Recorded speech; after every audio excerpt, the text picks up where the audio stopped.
இன்னைக்குமே நம்ம வேத வசனத்துல இருந்து ஒரு சில வார்த்தைகளை நம்ம தியானிப்போம். இன்னைக்கு எடுத்துக்கொண்ட வேத வசனம் என்னென்றால், லூக்கா எழுதின சுவிசேஷம் 15வது அதிகாரம். அதுல சில வசனங்களை நம்ம வாசிப்போம்.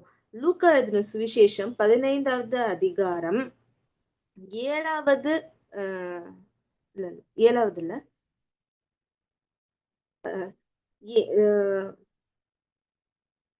11வது வசனத்துல இருந்து நம்ம வாசிக்கும் பொழுது ஒரு பேரபிள ஆண்டவர் சொல்றாங்க. என்ன பேரபிள் அப்படின்னா, the parable of the lost son. அதாவது ஒரு துளைந்த, அதாவது இளைய மகன். அதாவது நம்ம என்ன சொல்றோம், இந்த கெட்ட குமாரன் அப்படின்னு சொல்லுவோம். நம்ம இது இளைய குமாரன், அதாவது லாஸ்ட் சன் அப்படின்னா இளைய குமாரனுடைய கதையில இருக்க பேரபிளதான் நம்ம பார்க்க போறோம். சோ இதுல நம்ம என்ன பார்க்க போறோம் அப்படின்னா வாசிப்போம். 11வது வசனம். லூக்கா சுவிசேஷம் 15வது அதிகாரம் 11வது வசனம். பின்னும் அவர் சொன்னது, ஒரு மனுஷனுக்கு 2 குமாரர் இருந்தார்கள். அவர்களில் இளையவன் தகப்பனை நோக்கி, தகப்பனே, ஆஸ்தியில் எனக்கு வரும் பங்கை எனக்கு தர வேண்டும் என்றான். அந்தபடி அவன் அவர்களுக்கு தன் ஆஸ்தியை கொடுத்தான் அப்படின்னு சொல்லி இந்த இடத்துல பார்க்கும் பொழுது ஒரு தகப்பனுக்கு 2 குமாரர்கள் இருந்திருக்காங்க. சோ அதுல 2 குமாரர்கள்ல இளைய குமாரன் என்ன பண்றாங்க அப்படின்னா தன் தகப்பன் இடத்துல போய் ஆஸ்தியில பாதிய பிரிச்சு கொடுங்க அப்படின்னு சொல்லி கேக்குறாங்க. அதை கேட்டு தகப்பன் என்ன செய்யறாங்கன்னா, அதே மாதிரி அந்த ஆஸ்தியில என்ன பண்றாங்கன்னா பாதியை பங்கிட்டு கொடுக்குறாங்க.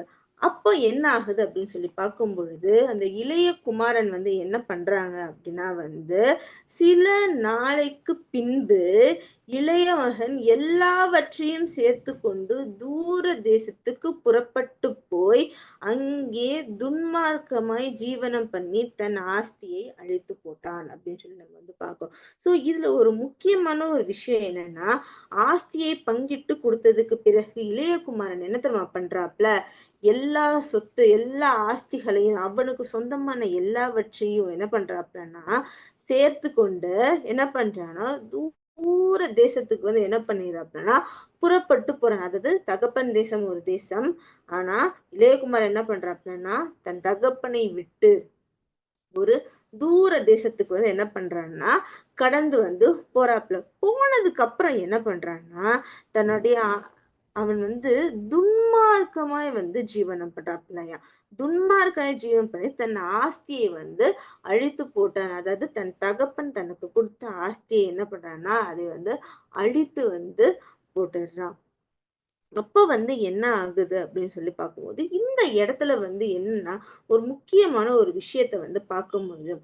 என்னன்னா, இந்த இளைய குமாரன் என்ன பண்றாப்புல, தன் தகப்பனை விட்டு என்ன பண்றாப்புல தூர தேசத்துக்கு விலகி போறாப்புல. சோ இதுல ஒரு முக்கியமான விஷயம் என்னன்னா, இந்த ஒரு தூர தேசத்தை நம்ம எதோட நம்ம கம்பேர் பண்ணலாம் அப்படின்னா அந்த பிதா, அதாவது இயேசு கிறிஸ்துவை விட்டு ஒரு தூரமான ஒரு இடத்திற்கு நம்ம கடந்து செல்லுதல். அந்த தூரமாக போகும்போது நடுவுல என்ன வருது அப்படின்னு சொன்னா பாவம் அப்படிங்கிறது என்னன்னா நடுவுல வருது. சோ என்ன இந்த தூர தேசத்துக்கு கடந்து எங்க பிதாவுன்னு. சோ தகப்பனுடைய வீட்டுல என்னென்ன எல்லாமே அவனுக்கு இருந்துச்சு. ஆனா என்ன பண்றான்னா தன்னுடைய ஆஸ்தியை எடுத்துட்டு என்ன பண்ணிடுறான்னா தூர தேசத்துக்கு கடந்து போயிடுறாப்ல.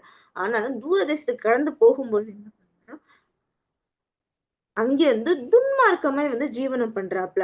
சோ ஒரு தகப்பன் இருக்கும் பொழுது அந்த குமாரனுக்கு என்ன சில நல்வழிகளை போதிக்கிறவராக இருக்காங்க. ஆனால் தகப்பனை விட்டு ஒரு தூர தேசத்துக்கு போகும்போது என்ன ஆகுதுன்னா அந்த கண்டிப்பு எதுவுமே இல்லாதனால அவனுடைய வாழ்க்கை ஒரு நேரான ஒரு வழியில செல்கிறதான்னு பார்த்தா இல்ல. அது ஒரு தவறான வாழ்க்கை, ஒரு துன்மார்க்கமான ஒரு வாழ்க்கையை நோக்கி அது செல்கிறதாகுது. அப்போ செல்லும் பொழுது என்ன ஆகுதுன்னா தகப்பன் தனக்கு கொடுத்த ஆஸ்தி என்ன ஆகுதுன்னா அது எல்லாத்தையுமே எல்லாத்தையுமே வந்து அவன் என்ன பண்ணிடுறான்னா அழித்து வந்து போடுகிறவனாக இருக்கிறான். எப்படி வந்து அவன் அழித்து போடுகிறான்ங்கிறத நம்ம பின்பகுதியில நம்ம வந்து வாசிப்போம். அப்போ வந்து என்ன ஆகுதுன்னா எல்லாமே அவன் கையில இருக்கிற எல்லாமே அவன் என்னென்ன கொண்டு போன காசு எல்லாமே என்ன ஆகுதுன்னா செலவழிஞ்சிருது. அப்ப 14வது வசனத்துல இருந்து பார்க்கும்போது எல்லாவற்றையும் அவன் செலவழித்த பின்பு அந்த தேசத்திலே கொடிய பஞ்சம் உண்டாயிற்று. அப்பொழுது அவன் குறைவுபட தொடங்கி அப்படின்னு சொல்லி ஒரு வாசிக்கிறோம். சோ என்ன ஆகுதுன்னா தகப்பன் தனக்கு கொடுத்த எல்லா ஆஸ்தியும் என்ன ஆகுதுன்னா செலவழிஞ்ச பிறகு வந்து என்ன ஆகுதுன்னா ஒரு முக்கியமான ஒரு விஷயம் வந்து என்ன ஆகுதுன்னா அந்த தேசத்தில் என்னன்னா ஒரு கொடிய பஞ்சம் வந்து உண்டாகுது. ஒரு பஞ்சம்னா என்னன்னா ஒரு ஃபெமைன்னா அந்த தேசத்துல எதுவுமே வந்து இல்ல சாப்பிடறதுக்கோ இல்ல. ஒரு பஞ்சம் வரும்போது முதல்ல அடிபடுறது என்ன சாப்பாடு. இப்போ நம்ம உலகத்துல வந்து பார்க்கும்போது நிறைய இடங்கள்ல வந்து என்ன ஆகுது சாப்பாட்டு பஞ்சம் தண்ணி பஞ்சம் வந்து வருது. ஸோ பஞ்சம் அப்படிங்கும்போது ஒண்ணுமே வந்து இல்லாமல் ஒரு சாப்பிட்றதுக்கோ ஒரு குடிக்கிறதுக்கோ எதுவுமே இல்லாத ஒரு நிலைமை. ஸோ ஒரு பஞ்சம் அப்படிங்கிறது வரும் பொழுது என்னவாகுதுன்னா அப்பொழுது அவன் குறைவுபட தொடங்கினான். ஏன்னா தன் தகப்பன் கொடுத்த எல்லாவற்றையும் அவன் என்ன பண்ணா துன்மார்க்கமான வழியில அவன் என்ன பண்ணான்னா செலுத்தி எல்லாவற்றையும் வந்து அழுது போடுற. அப்போ ஒரு பஞ்ச காலம் அப்படின்னு சொல்லி வரும்பொழுது என்ன ஆகுதுன்னா அவன் வந்து குறைவுபட தொடங்கினான். இப்போ இந்த இந்த இந்த நம்ம அதுக்கு முந்தின வசனத்துல இருந்து பார்க்கும்போது இளைய எல்லாவற்றையும் சேர்த்து தூர தேசத்துக்கு புறப்படும். அந்த டைம்ல வந்து அவன் கூட நிறைய ஃப்ரெண்ட்ஸ் எல்லாருமே வந்து கூட தான். அவன் துன்மார்க்கமாக வழியில போகும் பொழுது பார்க்கும்பொழுது நிறைய நண்பர்கள் நிறைய பேர் எல்லாருமே சேர்ந்து வந்து இருந்தாங்க. ஆனா அவன் குறைவுபட தொடங்கின போது அவன் கூட வந்து ஒருத்தருமே வந்து இல்ல ஒருவருமே வந்து இல்லாம வந்து இருந்தாங்க. அப்போ வந்து என்ன ஆகுது அப்படின்னு சொல்லி நம்ம வந்து பார்க்கும் பொழுது 15வது வசனத்துல நம்ம பார்க்கிறோம். அந்த தேசத்து குடிகளில் ஒருவனிடத்தில் போய் ஒட்டி கொண்டான். அந்த குடியானவன் அவனை தன் வயல்களை பன்றிகளை மேய்க்கும்படி அனுப்பினான் அப்படின்னு சொல்லி. சோ அவன்கிட்ட ஆஸ்தி இருக்கும் பொழுது என்ன ஆச்சு அப்படின்னா நிறைய பேர் அவன் கூட இருந்தாங்க. நிறைய ஃப்ரெண்ட்ஸ் தேவையில்லாத ரிலேஷன்ஸ் எல்லாமே வந்து என்ன ஆச்சுன்னா கூட இருந்துச்சு. ஆனா அவன் அந்த எல்லாவற்றையுமே அழித்து வந்து போட்டு கையில எதுவுமே இல்ல அப்படின்னு வரும்பொழுது என்ன ஆகுது அப்படின்னா அவன் குறைவுபட தொடங்கும் போது அந்த தூர தேசத்துக்கு போனான் இல்லையா அந்த தூர தேசத்தில் இருக்கிற ஒரு ஜனத்தோட அவன் என்ன பண்ணான்னா ஒட்டி கொண்டான் அப்படின்னு சொல்லி பார்ப்போம்.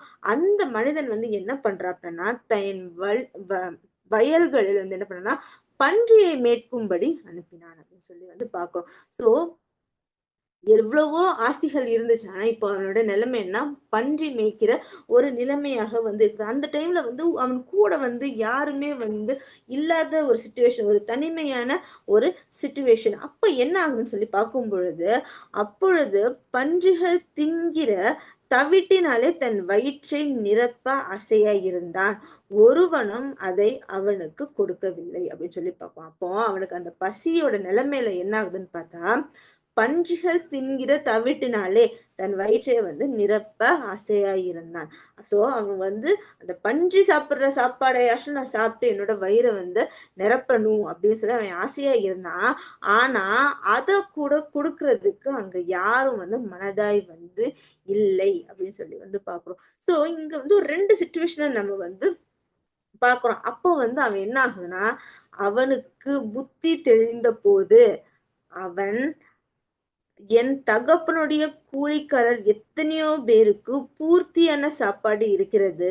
நானோ பசியினால் சாகிறேன். சோ என்ன ஆகுதுன்னு பார்க்கும் பொழுது இந்த இடத்துல வந்து அந்த இளைய குமாரனுக்கு ஒரு விஷயம் வந்து நடக்குது. என்னதுன்னா புத்தி தெளிந்த போது சோ அவனுடைய மைண்ட் வந்து ஓப்பன் ஆகுது. ஐஸ் வந்து ஓப்பன் ஆகும்போது அவன் வந்து என்ன யோசித்து பாக்குறான்னா தன் தகப்பன் வீட்டை வந்து யோசித்து பாக்குறான். தன் தகப்பன் வீட்டுல வந்து பார்க்கும் பொழுது வேலைக்காரருக்கு முதற்கொண்டு என்னன்னா பூர்த்தியான சாப்பாடு வந்து இருக்குது. ஆனா நானும் இங்க பசியினால வந்து சாகிறேன். அதாவது ஒரு பன்றிக்கு சாப்பிடுற சாப்பாடு கூட அந்த இளைய குமாரனுக்கு கிடைக்காத ஒரு சிச்சுவேஷனாக வந்து இருக்குதா. அப்போ அந்த இளைய குமாரன் தன்னுடைய புத்தி தெளிந்ததுக்கு அப்புறம் என்ன தெரியுமா வந்து பண்றான் என்ன யோசிக்கிறான்னா நான் எழுந்து என் தகப்பனிடத்திற்கு போய் தகப்பனே பரத்துக்கு விரோதமாகவும் உமக்கு முன்பாகவும் பாவம் செய்தேன்.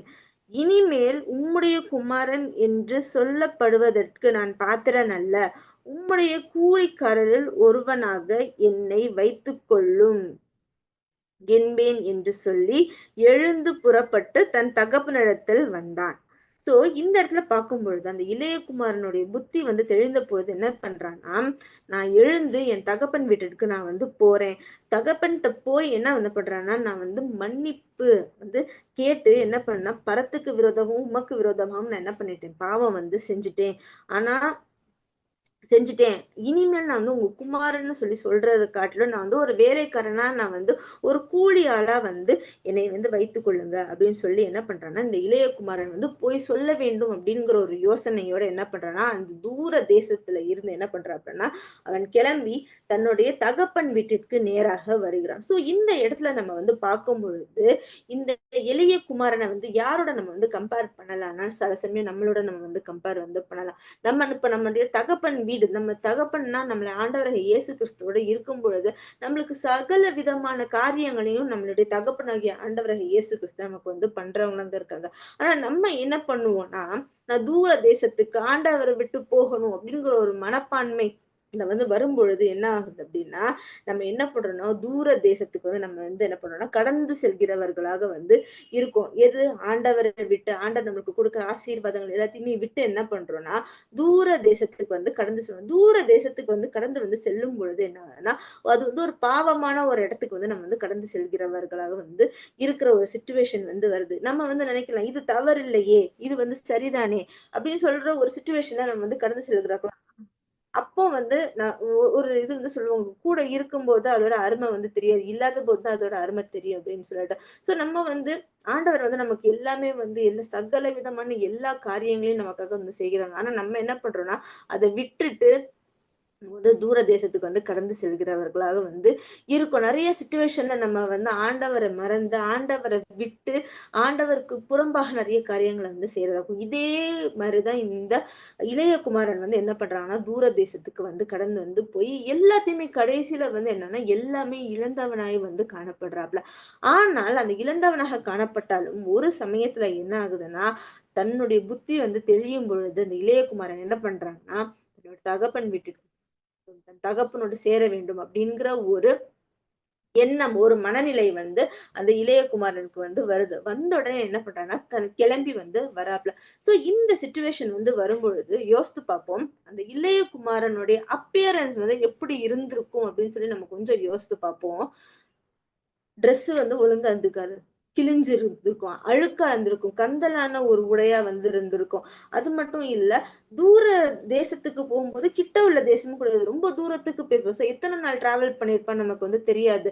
சோ அவன் அந்த இதுல அதுவும் பன்றிகள் வந்து எத்தனை நாள் வந்து மேய்ச்சிருப்பான் அப்படின்னு நம்ம வந்து சொல்ல முடியாது. சோ அவனுடைய முடி எவ்வளவு தூரத்துக்கு வளர்ந்திருக்கும், ஒரு சரியான ஒரு ஹேர் கட் இருந்திருக்காது. சோ தாடி எவ்வளவு தூரத்துக்கு வளர்ந்திருக்கும். அது மட்டும் இல்ல, தன்னுடைய ட்ரெஸ் வந்து எவ்வளவு தூரம் ரேக்டா இருக்கணுமோ அவ்வளவு தூரம் வந்து கிழிந்து கந்தலான ஒரு துணியா இருக்கும். அது மட்டும் இல்ல, பஞ்சம் அப்படிங்கிறதுனால தண்ணி இருந்திருக்கும், இருந்திருக்காது. சோ அவனுடைய சரீரத்துல இருந்து துர்நாற்றம் வந்து வீசுறதா இருந்திருக்கும். அது மட்டும் இல்ல, தன்னுடைய தோல் வந்து அழுக்கா இருந்திருக்கும், காசு இருந்திருக்காது. எதுவுமே இல்லாம ஒரு மோசமான ஒரு நிலைமையில தான் அந்த இளையகுமாரன் வந்து இருந்திருப்பாப்ல. ஆனா இங்க என்ன ஆகுதுன்னா, ஒரு அருமையான ஒரு வசனம் என்ன தெரியுமா வருது? 20வது வசனத்துல பார்க்கும்போது வந்து, எழுந்து புறப்பட்டு தன் தகப்பன் இடத்தில் வந்தான். அவன் தூரத்தில் வரும்போதே அவனுடைய தகப்பன் அவனை கண்டு மனதுருகி ஓடி அவன் கழுத்தை கட்டிக்கொண்டு அவனை முத்தம் செய்தான். இந்த இடத்துல பார்க்கும்போது ஒரு தகப்பனோட மனநிலைமை பாருங்க. தன் இளையகுமாரன் விட்டு போயிட்டான், அதனால அந்த தகப்பன் வந்து ஓகே என் பையன் போயிட்டான், அவ்வளவுதான், நான் இனிமேல் நான் அவனை கண்டுக்க மாட்டேன் அப்படின்னு இல்ல. எத்தனை நாள் அந்த இளையகுமாரன் வந்து தூர தேசத்துல இருந்தான்ங்கிறது நமக்கு தெரியாது. ஆனா இந்த தகப்பன் வந்து என்ன பண்றாப்லன்னா, தன் இளையகுமாரனுக்காக காத்திருந்தார். ஏன்னா அவன் தூரத்திலே வரும் பொழுதே என்ன பண்றாரு இந்த தகப்பன் வந்து ஓடி போய் என்ன பண்றாங்கன்னா, மனதுருகி ஓடி அவன் கழுத்தை கட்டி கொண்டு அவனை முத்தம் செய்தார் அப்படின்னு சொல்லி பார்க்கிறோம். சோ இந்த இளையகுமாரனோட அப்பியரன்ஸ் நம்ம வந்து உண்மையிலே அவன் போகும்போது எப்படி இருந்தானோ அந்த மாதிரி அவன் வந்திருக்கிறதுக்கு வாய்ப்பே வந்து கிடையாது. அவனோட பிசிக்கல் அப்பியரன்ஸ் டோட்டலா மாறி இருக்கும். ஆனா இந்த தகப்பனுடைய கண்கள்ல தூரத்துல இருந்து பார்க்கும்போதே, ஆஹா என்னோட பையன் வரான், என்னுடைய மகன் அந்த ஒரு அத வந்து அந்த தகப்பன் வந்து அவர் வந்து அறிந்து வந்து என் பையன் வந்து எந்த அப்பியரன்ஸ் வந்துமே ஒரு எப்படி சொல்றது? அ ஒரு நாட் அ குட் அப்பியரன்ஸ் எப்படினாலும் அப்பியரன்ஸ் சேஞ்ச் ஆயிருந்தாலும், அந்த தகப்பனுக்கு வந்து தன் மகனை வந்து அவர் வந்து he can no he found that அது தன்னுடைய மகன் அப்படின்னு சொல்லி. மகன் பார்த்ததுக்கு அப்புறமே இவர் இங்க இருந்து ஓடி போறாரு. யாரு? தகப்பன். அவன் வரட்டும் அப்படின்னு சொல்லி வெயிட் பண்ணல. தகப்பன் இங்க இருந்து அவர் ஓடி போய் என்ன பண்றாருன்னா, அவர் மனதுருகுறாராம். அது மட்டும் இல்ல, அவன் கழுத்த வந்து கட்டிக்கொண்டு அவன் வந்து முத்தம் செய்தான் அப்படின்னு சொல்லி. ஸோ அந்த தகப்பன் வந்து தன் மகனுடைய அவுட்டர் அப்பியரன்ஸ் எதையுமே அவர் வந்து பார்க்கல. தன் மகன் வந்துட்டாப்ல அப்படின்னு ஒரு சந்தோஷத்துல வந்து பண்றாப்ல. அப்ப அந்த குமாரன் வந்து என்ன சொல்றாப்லன்னா, குமாரன் தகப்பனை நோக்கி, தகப்பனே, பரத்துக்கு விரோதமாகவும் உமக்கு விரோதமாகவும் பாவம் செய்தேன்.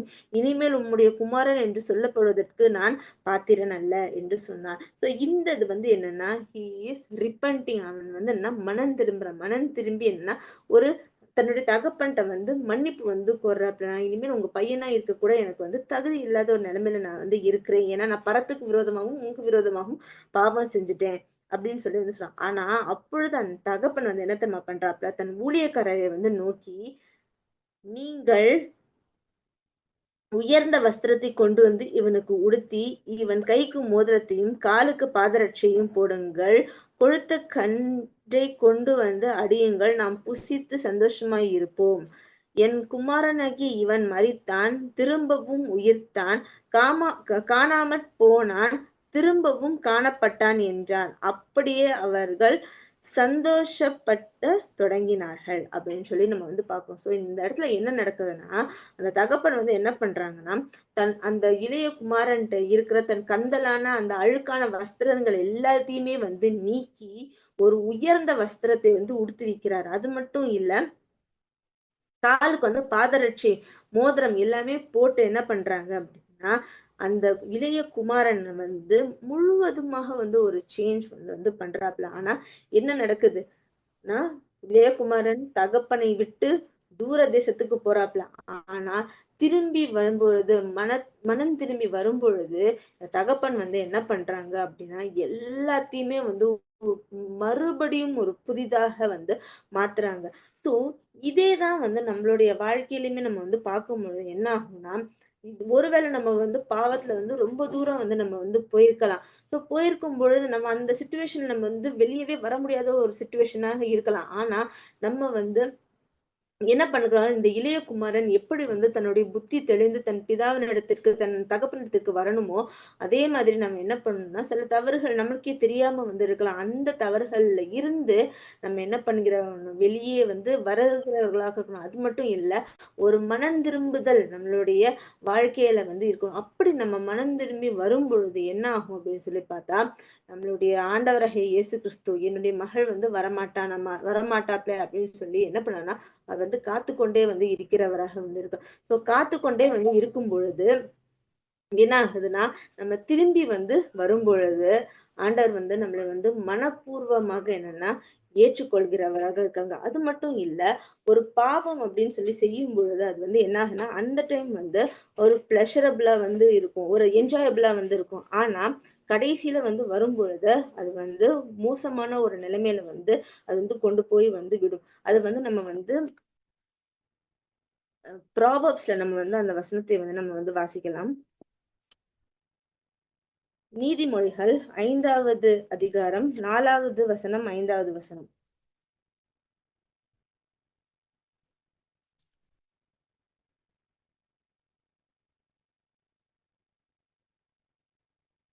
ஏன்னா, பாவம் வந்து செய்யும் பொழுது என்ன ஆகும்னா, அது வந்து கசப்பா வந்து அந்த டைம் வந்து இருக்கும். ஆனா, கடைசியில வந்து என்ன ஆகும்னா, அது வந்து மரணத்துல வந்து நம்மள வந்து பாதாளத்துக்கு நம்ம வந்து கொண்டுட்டு போய் விடும். ஆனா, நம்ம வந்து மனம் திரும்பி நம்ம வந்து வரும்பொழுது என்ன ஆகும்னா, ஆண்டவர் வந்து நம்மள வந்து இன்னும் அவர் வந்து நம்மள வந்து ஏற்றுக்கொள்கிறவர்களாக வந்து இருக்காரு. சோ, ஒரு பாவத்துல இருந்து நம்ம மனம் திரும்பி வந்து வரும்பொழுது, ஆண்டவர் வந்து நம்மள ஏற்றுக்கொண்ட அவருடைய கரத்துல நம்மள வச்சு, அது மட்டும் இல்ல நம்மளுடைய பழைய சுவாபங்கள் எல்லாத்தையுமே அவர் மாற்றவராக இருக்கார். மாற்றி நம்மள ஒரு சிருஷ்டியாக, ஒரு மனுஷனாக, ஒரு மனுஷியாக அவர் நம்மள மாற்றக்கூடியவரா இருக்காரு. ஸோ நமக்கு முக்கியமான ஒரு இது என்னன்னா, நம்ம ஒருவேளை நம்ம பாவத்துல இருக்கலாம். ஒருவேளை நம்ம தவறுகள்ல இருக்கலாம். ஆனா என்னன்னா, இன்னுமே ஆண்டவர் நமக்காக அவர் காத்துக்கொண்டே இருக்கிறார்.